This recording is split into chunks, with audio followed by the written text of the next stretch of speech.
Saturday of Easter week reflection.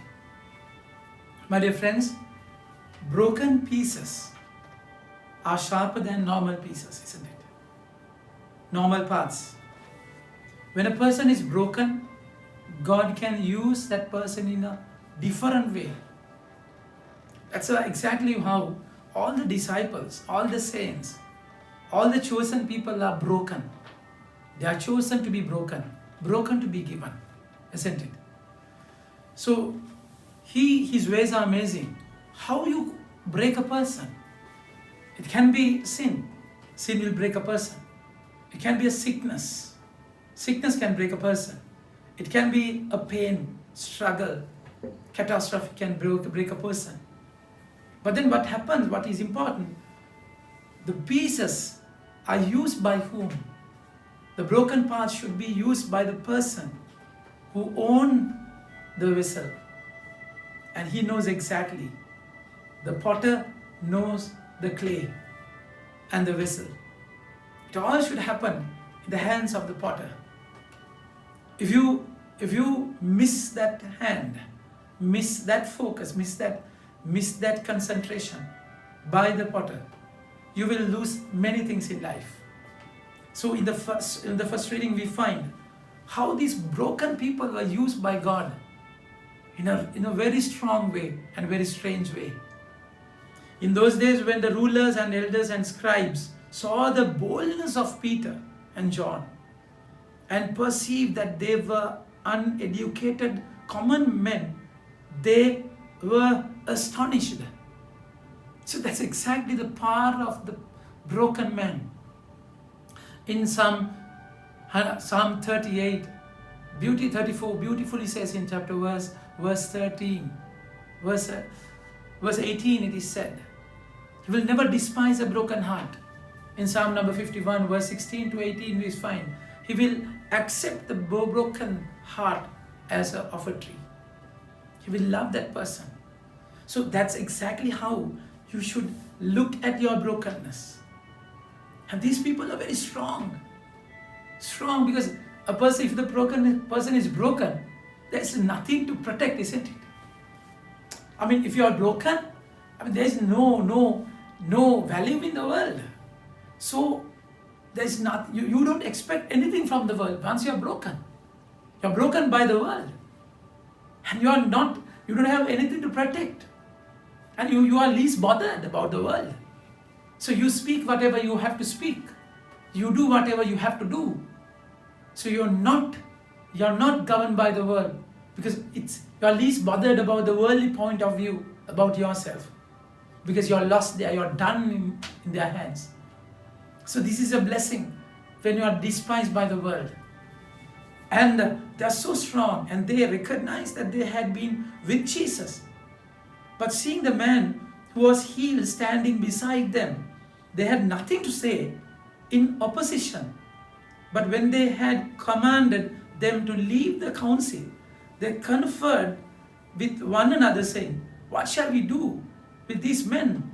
For that a noble sign had been performed through them is evident to all the inhabitants of Jerusalem.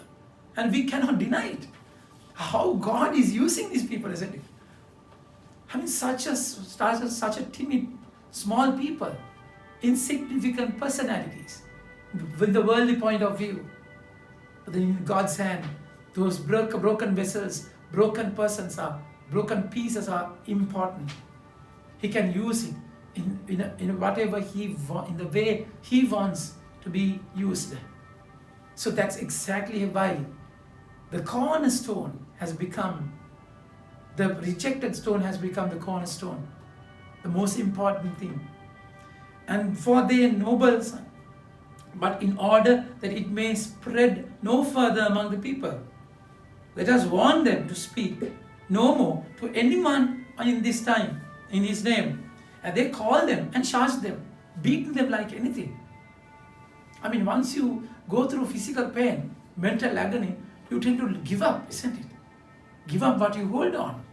But then they are least bothered about it. Your body, your feelings, your thinking is secondary to the faith that they had.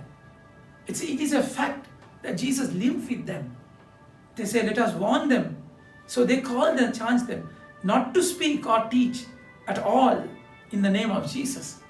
But Peter and John answered him, whatever it is right, whether it is right in the sight of God to listen to you rather than God, you must judge. For we cannot but speak of what we have seen and heard.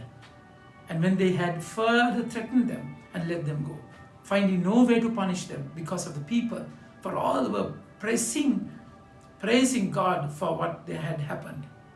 They're lost, just simply lost, they're stuck. Once the Lord is in your side, to whom you should be scared of, fear, whom you should fear.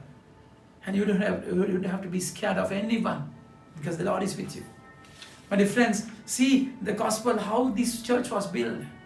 When Jesus rose early, on the first day of the week is the day he created the first creation, the light. And he said, let there be light.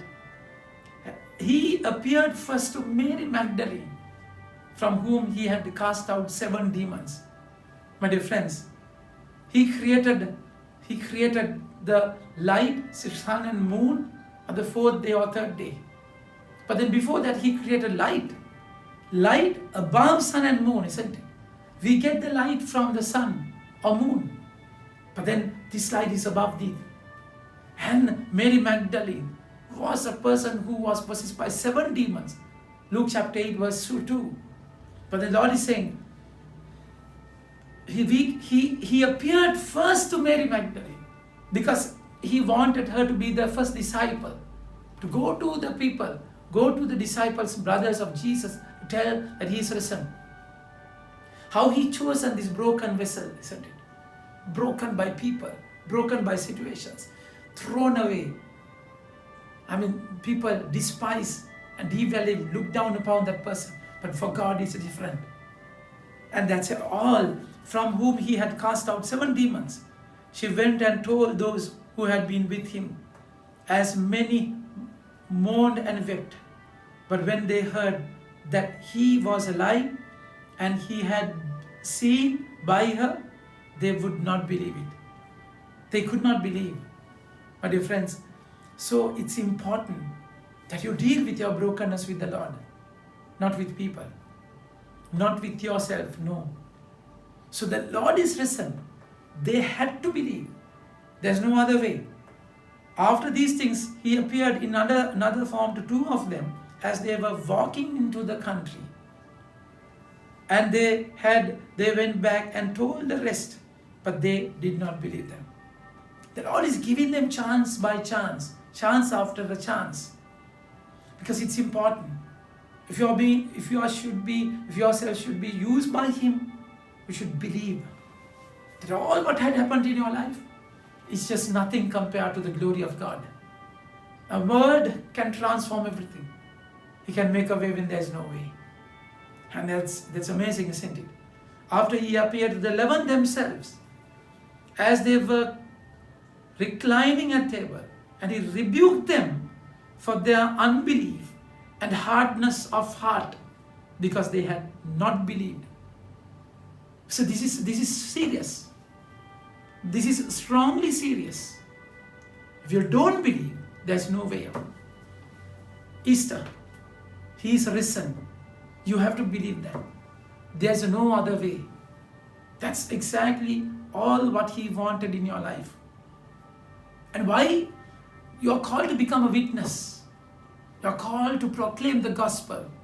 You are chosen to be broken and to be given, because they had not believed. Those who saw him after he had risen, and he said to them, "Go into all the world and proclaim the gospel to the whole creation." Now this is the meaning of your life. Why he is chosen? A broken person like you, he has a mission with yourself. You are chosen to be broken to be given for a mission. Amen. May God bless you.